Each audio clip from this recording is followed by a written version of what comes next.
Pasukan pendudukan Israel melancarkan serangan pesawat tabrawak ke kamp Batala di Nablus pada Sabtu 18 November. Pemboman Israel menargetkan markas besar gerakan Fatah di kamp tepi barat tersebut. Bulan Sabit Merah melaporkan 5 orang meninggal dunia akibat pemboman IOF tersebut, sementara itu 7 warga Palestina menderita luka serius. Seusai pemboman kamp Batala di Nablus tersebut mengalami pemadaman listrik dan internet. Dalam kondisi yang gelap, warga bergegas mengambil para jenazah dan korban luka.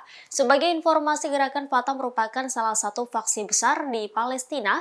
Meski sama-sama bertujuan melawan Israel, Fatah dan Hamas sempat berseteru. Hamas telah menjadi pemimpin de facto jalur Gaza sejak 2007 setelah mengalahkan dominasi partai Fatah, pemimpin Presiden Mahmud Abbas dalam pemilihan parlemen. Hamas kemudian mengeluarkan Fatah dari Gaza ketika partai sekuler itu menolak mengakui hasil pemilihan parlemen.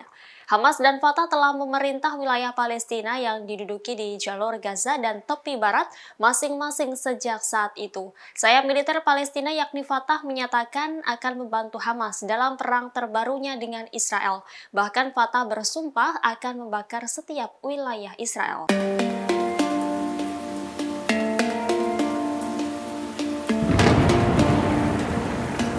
Iran menyebut peringatan Washington terhadap Hizbullah Lebanon tidak akan membuat kelompok tersebut berhati-hati dalam mengambil keputusan dalam perang Gaza. Menlu Iran, Hossein Amir-Abdollahian juga mengungkap bahwa Amerika Serikat dan Iran telah berbicara mengenai perang Gaza terbaru melalui jalur komunikasi rahasia. Amir-Abdollahian mengatakan kapal perang Amerika Serikat di Timur Tengah justru membuat AS rawan terhadap kemungkinan serangan. Dalam pesan itu, Iran memperingatkan bahwa perang Israel-Hamas bisa meluas ke konflik regional jika Zionis terus-menerus menyerang Gaza. Teheran juga tidak ingin perang Israel-Hamas meluas. Iran, pendukung utama militan Islam anti-Israel di wilayah tersebut, mengatakan bahwa mereka tidak diberitahu sebelumnya mengenai serangan Hamas terhadap Israel pada tanggal 7 Oktober lalu. Hal itu telah dikonfirmasi oleh para pejabat Amerika Serikat. Namun negara-negara barat menganggap Iran bertanggung jawab atas dukungan luasnya terhadap kelompok perlawanan terhadap negara Yahudi, termasuk Hamas dan Hizbullah Lebanon yang dianggap Iran sebagai pilar penting dalam strategi keamanannya. Menteri Luar Negeri Iran itu telah melakukan tur ke wilayah tersebut sejak perang Gaza dimulai, dan serangkaian diplomasi telah membawanya ke Irak, Suriah, Lebanon, Turki, Qatar, dan Arab Saudi. Dia juga bertemu dengan Ketua Hamas Ismail Haniyeh di Doha dan pemimpin Hizbullah Hasan Nasrullah. Amir-Abdollahian menyatakan bahwa Hizbullah dan militan Islam lainnya di Palestina, Irak, Suriah, dan Yaman bukanlah kekuatan proksi Iran. Ia mengatakan masing-masing memiliki identitas politik yang independen. Namun dia memperingatkan bahwa kelompok-kelompok ini tidak tinggal diam terhadap pembunuhan rakyat sipil di jalur Gaza, Palestina.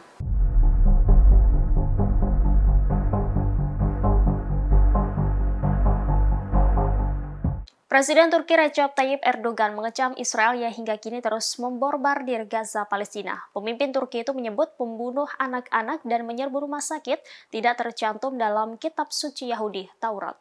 Pernyataan Erdogan ini disampaikan saat melakukan kunjungan singkat dan menegangkan di Jerman di tengah perbedaan antara pendapat kedua sekutu NATO tersebut mengenai perang di Gaza pada Jumat 17 November. Erdogan dalam pernyataannya menyebut semua agama setara, oleh karena itu ia pun menolak anggapan bahwa kritik kerasnya ke Israel bernuansa antisemit. Ia juga menyebut Israel sebagai negara teror dan menunjuk sekutu baratnya termasuk Jerman mendukung pembantaian militer di Gaza. Ini merupakan kunjungan pertama Erdogan ke Jerman sejak 2020.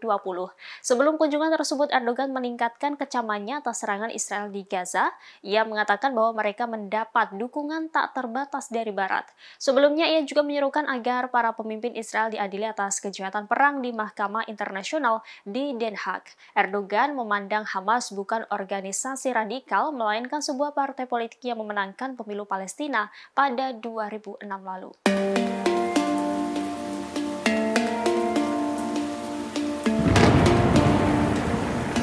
Tidak sedikit jurnalis yang menjadi korban perang genosida Israel di Palestina sejak 7 Oktober 2023. Israel disebut sengaja menargetkan jurnalis saat meliput di medan perang. Sebuah video memperlihatkan polisi Israel menargetkan jurnalis Turki saat meliput di kota tua Yerusalem Timur. Dalam rekaman tersebut menunjukkan seorang militer menghancurkan kamera jurnalis dengan laras senapannya. Video singkat yang diunggah The National Independent melalui sosial media X memperlihatkan detik-detik Israel menyerang jurnalis. Nampak sekelompok petugas Israel berdiri di jalan sebelum kamera dihancurkan oleh seseorang yang keluar dari bingkai. Seketika layar kamera retak setelah dipukul menggunakan laras senjata. Namun belum diketahui nasib jurnalis tersebut.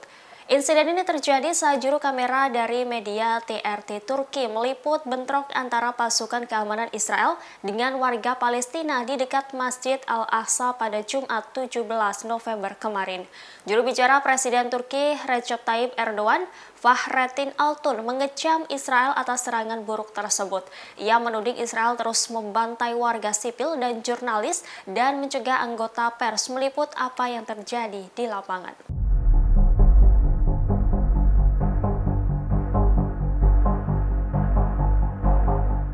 Militer Israel kembali merilis rekaman atas penemuannya di jalur Gaza Palestina. Melalui akun resmi media sosial X-nya, IDF mengklaim menemukan roket di bawah tempat tidur seorang gadis muda di kota Beit Hanun, Gaza Utara. Melansir The Time of Israel Sabtu 18 November, sejumlah roket ditemukan oleh pasukan dari Brigade Cadangan 551 Angkatan Pertahanan Israel.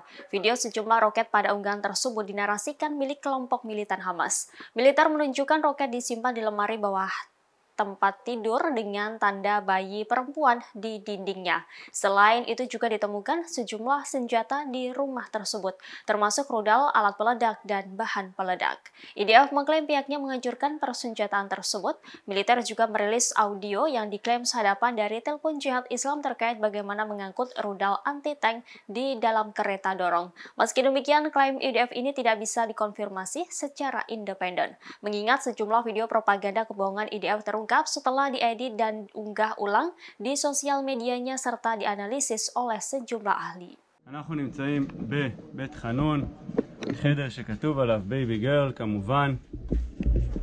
מתחת למיטה של הבייבי גרל יש לנו פה ערימות של רקטות.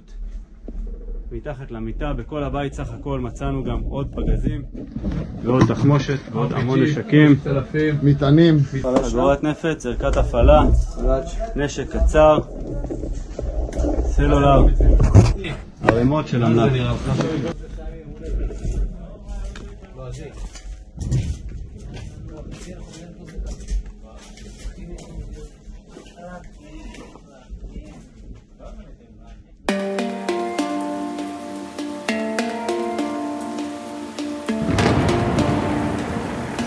Pasukan pendudukan Israel melakukan serangan terbarunya di kota Gaza pada Sabtu 18 November 2023. Dalam penyerangan kali ini, IOF menargetkan sebuah bangunan untuk keluarga Al-Sawaf di alun-alun Shawa. Akibat serangan udara Israel di kota Gaza, puluhan orang yang tidak jauh dari lokasi target meninggal dunia. Saksi mata mengaku melihat mayat-mayat berserakan puluhan meter dari bangunan untuk keluarga Al-Sawaf tersebut. Warga setempat telah meminta pemadam kebakaran untuk memadamkan api. Mereka juga meminta bantuan ambulans dan medis untuk mereka yang terluka. Dilaporkan puluhan orang masih terjebak di bawah reruntuhan bangunan tersebut. Militer Zionis tanpa pandang bulu membom rumah-rumah penduduk di jalur Gaza bersama dengan operasi darat yang diluncurkan. Kantor pers pihak berwenang di Gaza mengumumkan bahwa lebih dari 12.000 orang tewas akibat serangan Israel di jalur Gaza, termasuk 5.000 anak-anak. Selain itu, lebih dari 3.750 warga Palestina kini hilang.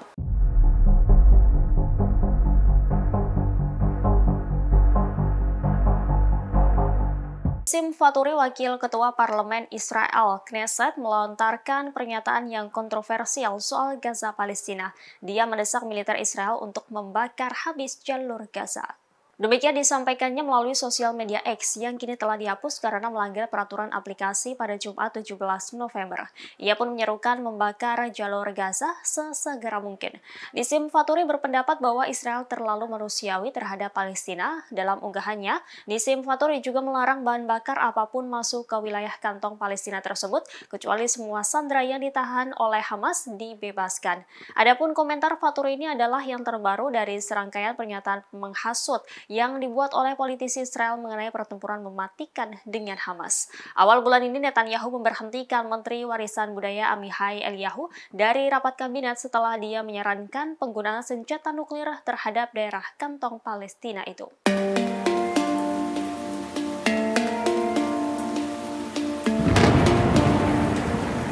Kementerian Luar Negeri Palestina menyambut baik atas pengajuan 5 negara untuk meminta ICC menyelidiki kondisi di Palestina. Dalam sebuah pernyataannya, Palestina menyebut Israel telah menikmati pelanggaran hukum internasional selama 75 tahun. 5 negara meminta Pengadilan Kriminal Internasional menyelidiki dugaan kejahatan kemanusiaan di tengah agresi Israel di Gaza, Palestina. Adapun 5 negara tersebut adalah Afrika Selatan, Bangladesh, Bolivia, Komoro, dan Djibouti. Jaksa ICC Karim Khan telah mengonfirmasi rujukan tersebut. Ia mengatakan bahwa ICC telah melakukan penyelidikan di Palestina mulai 3 Maret 2021 atas kemungkinan kejahatan yang mungkin telah dilakukan sejak Juni 2014 lalu di Gaza dan tepi barat. Penyelidikan terus berlanjut hingga meningkatnya permusuhan dan kekerasan sejak serangan 7 Oktober. Sebelumnya, 3 kelompok hak asasi manusia di Palestina juga melaporkan Israel ke ICC atas agresinya di jalur Gaza. 3 kelompok HAM yang terdiri dari Al-Haq, Al-Mezan, dan Pusat Hak Asasi Manusia Palestina menggugat Israel atas apartheid dan genosida di Gaza yang telah menewaskan lebih dari 12.000 orang hingga Jumat 17 November. Mereka meminta ICC memperluas penyelidikan atas kejahatan perang yang sedang berlangsung di daerah tersebut dengan meninjau pengepungan di Gaza, pemindahan paksa penduduk Gaza, penggunaan gas beracun, dan penolakan atas kebutuhan dasar seperti makanan, air, bahan bakar, hingga listrik. Ketiga kelompok HAM Palestina ini juga mendesak ICC mengeluarkan surat perintah penangkapan bagi Presiden Benjamin Netanyahu dan Menteri Pertahanan Yoav Gallant.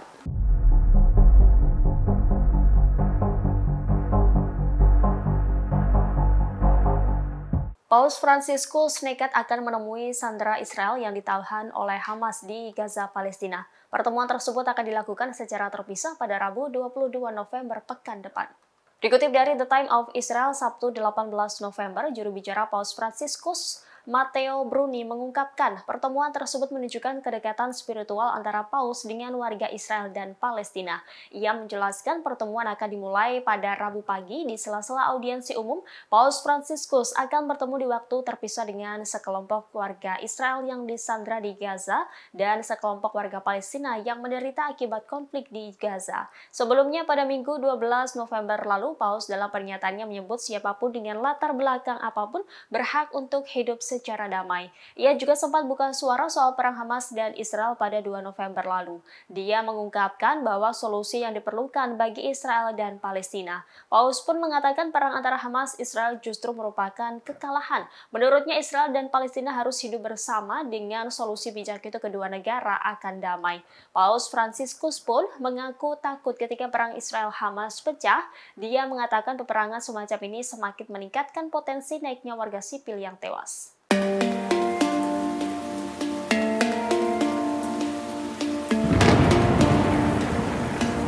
Petugas medis Indonesia bersatu untuk Gaza, Palestina. Mereka menyerukan agar Israel mengakhiri serangan terhadap rumah sakit dan staf pelayanan kesehatan di jalur Gaza. Pada Jumat 17 November, para petugas medis Indonesia menggelar doa bersama di Jakarta.